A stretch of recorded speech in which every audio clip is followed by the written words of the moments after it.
Okay, so what I want to do first and foremost is I'm going to give a brief run through of Asana, because a lot of people keep asking about Asana and how to use it for follow-up.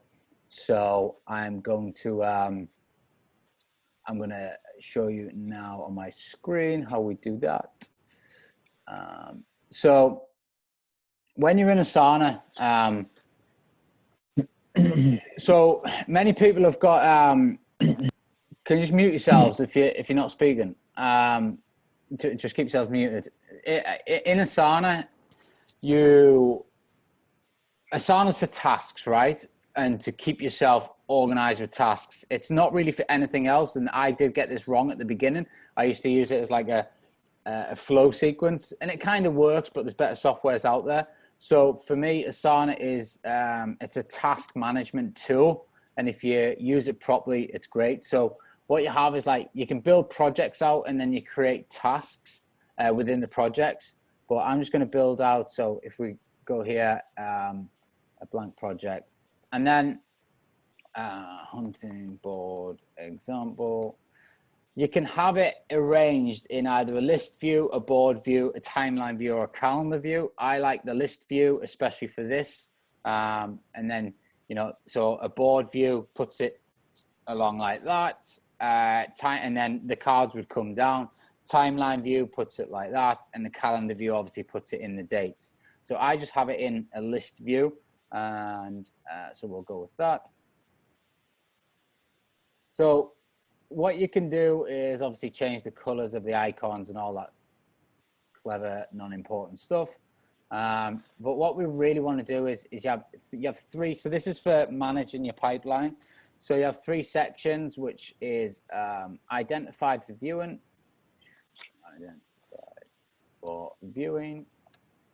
and then we would have the viewing, attended, made offer, and then you'll have your closed deals. Okay, so what we then do is we go on our hunt around Facebook or whatever, and we find a property, right? So we add a task. So task, we run it by the property address. So 123 ABC Road, at NE 12, whatever, 4, right?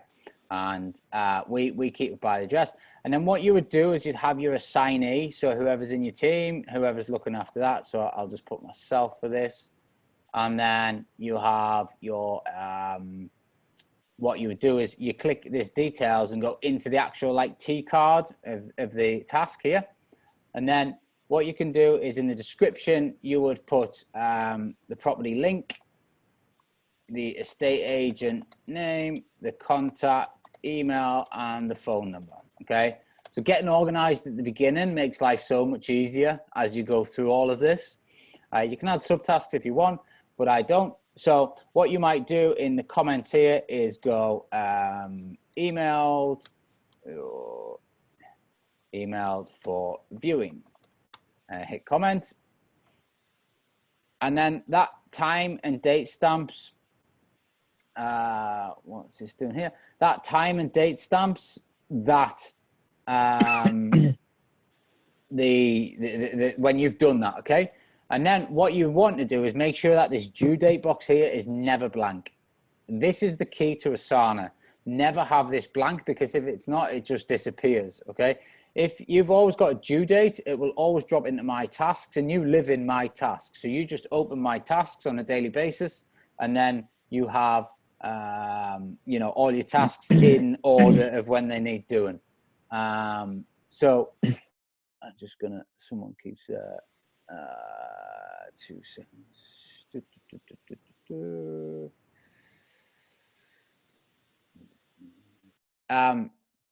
So we then have, so you kind of live in my tasks. Your inbox is kind of like your email inbox. But I don't really spend much time in there. It just gives me notifications of when people have done work. I have this tidied up to Slack, so I'll show you how. But the clever thing is as well with this, what you can do is, which is magic, is so like, let's say if you're on Rightmove, keep on to move people around. And we, whatever, let's just go Newcastle. Okay, so we locate a house. On here. So let's just say this one here.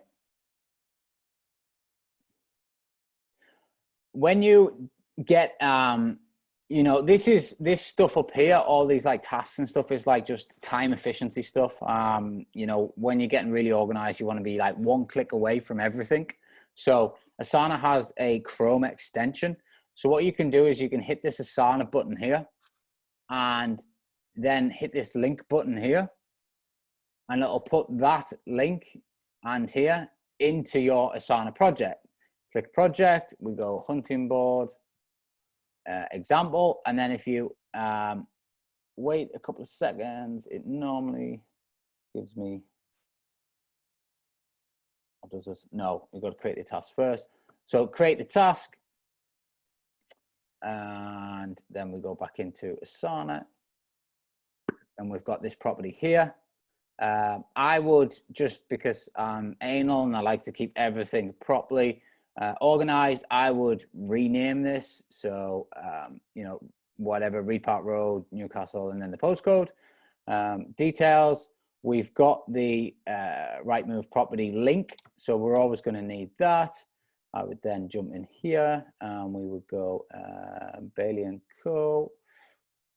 So I would, well, here we go. So I would cut and paste the phone number,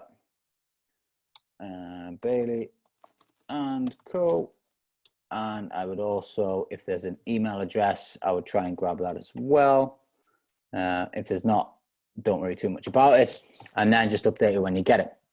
What I then do is I would set a due date for today. And I would be like emailed viewing.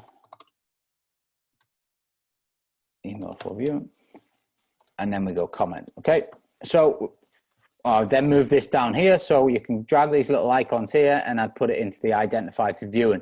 So we've now got 2 properties identified for viewing. So we, you know, estate agent rings us, they book in a time for the viewing, all well and good. What we then do is, okay, so we've booked this for Thursday and we've booked this one for Friday. They stay in the identified for viewings. Actually, sorry, no, they don't. I've missed a section here. Viewings booked. Because everyone will have experienced this. If you book a viewing with an estate, or if you send a Rightmove inquiry with an estate agent, more than likely they don't get back to you. And you then miss that good property that you once found. So, so we would then move these down here. So we just simply drag and drop, bang, bang. And then now in the viewings book section, this one doesn't want to come down for some reason.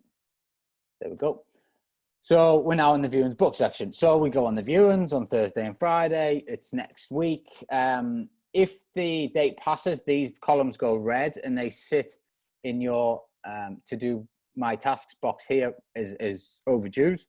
And then what you want to do is you go on your viewing booked, and then once you've done your viewing, you come back, you analyze your deal, and you then obviously make your offer, and you put it down here. And then in the details, you start writing, you know, so offered 85K, sent to James, comment, same on this one, you know, offered 65K, sent to whatever, Lisa, comment. So it's constantly keeping a track of what you're doing. The reason you do this is as you expand as a team, if you ever go away or you know, eventually hand over the deal source to somebody else, this stuff builds so they can just quickly jump in here and see what's being discussed, what you've already offered, where you're at.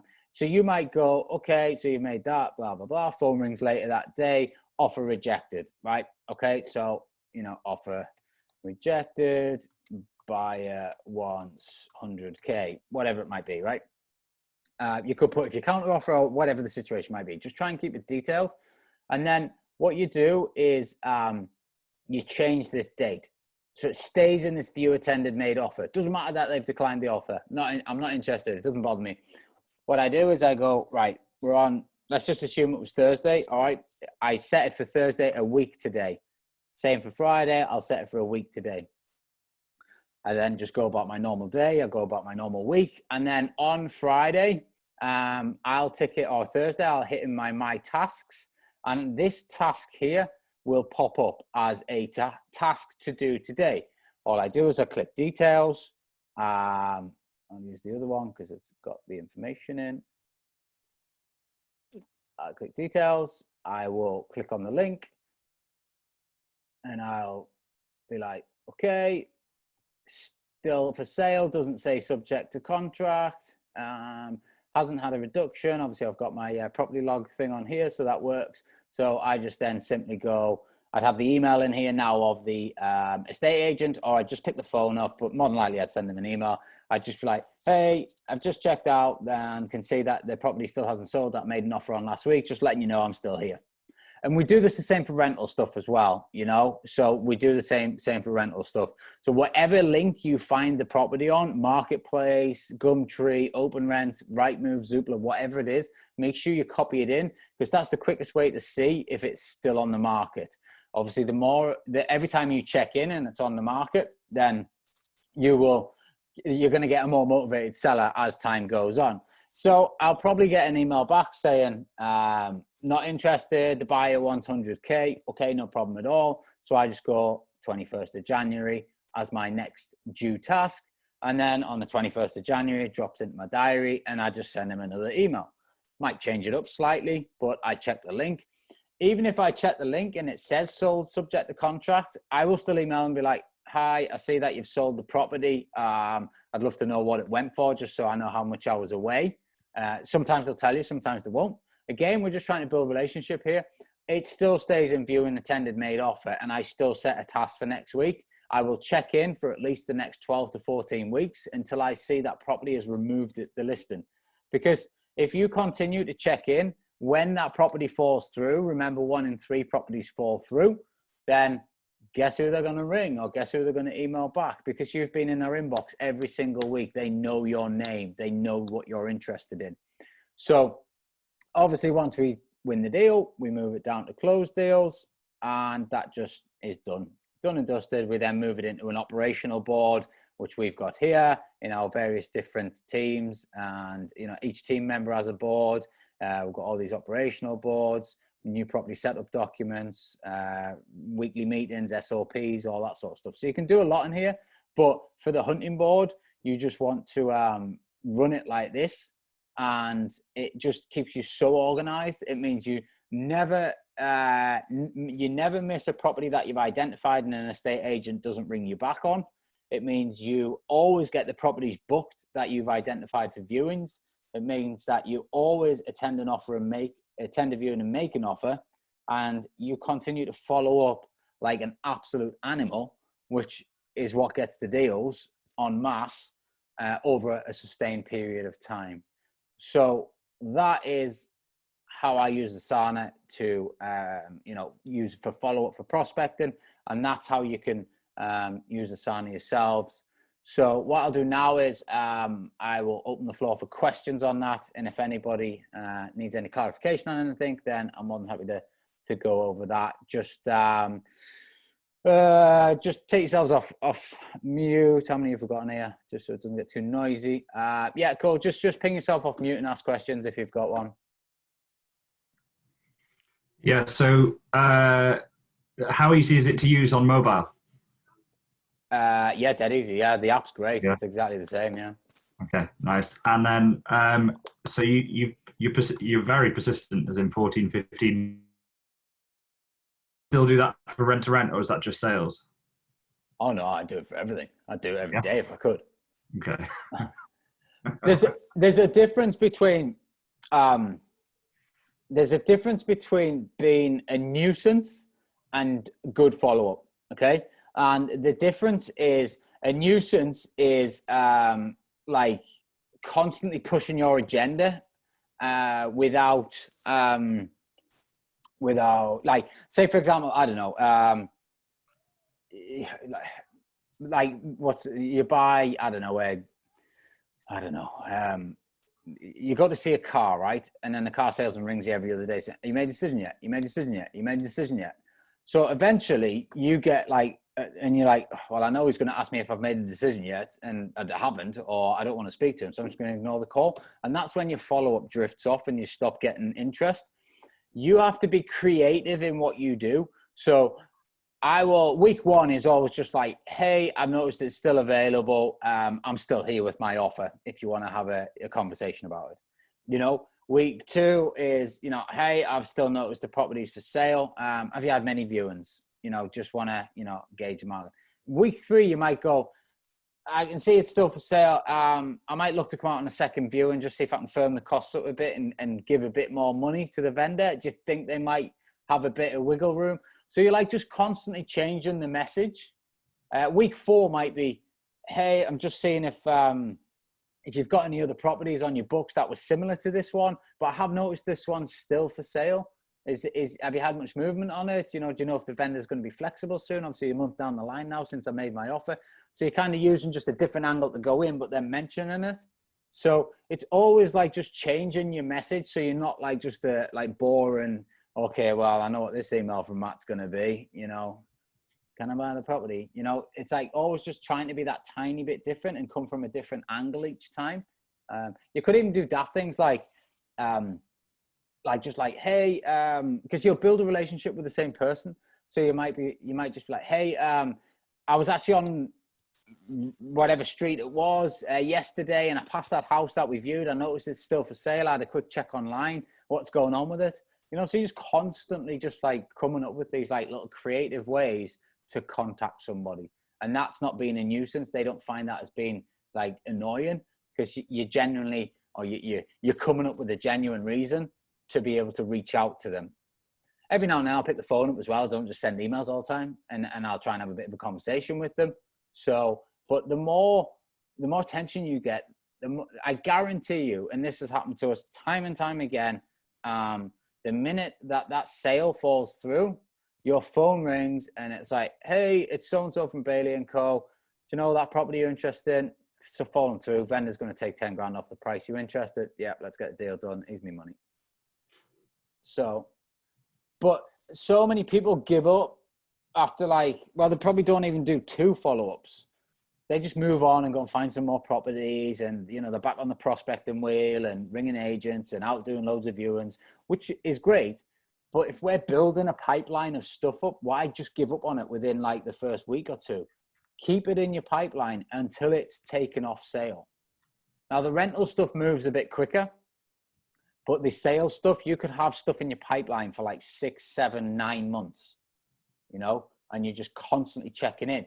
Now, if you're checking in with estate agents every week about a property, what do you think that does for your relationship with the estate agent? You know, prior to COVID, you'd actually pop in sometimes and just be like, hey, you know, I'm just having a look, you know, see what you've got. Let's have a chat. But I have noticed that's still on the website. Should we try and get a deal done whilst I'm in the office? Let's get them on the phone. Come on, let's see if we can get a deal done. You know, and you can do stuff like that. So it's just been good at negotiating, really, and brilliant at follow-up. And that's, for me, is what makes the difference. Does that make sense? Cool. Any more questions on that? Nope. Cool. Right, what I want to do is, can everyone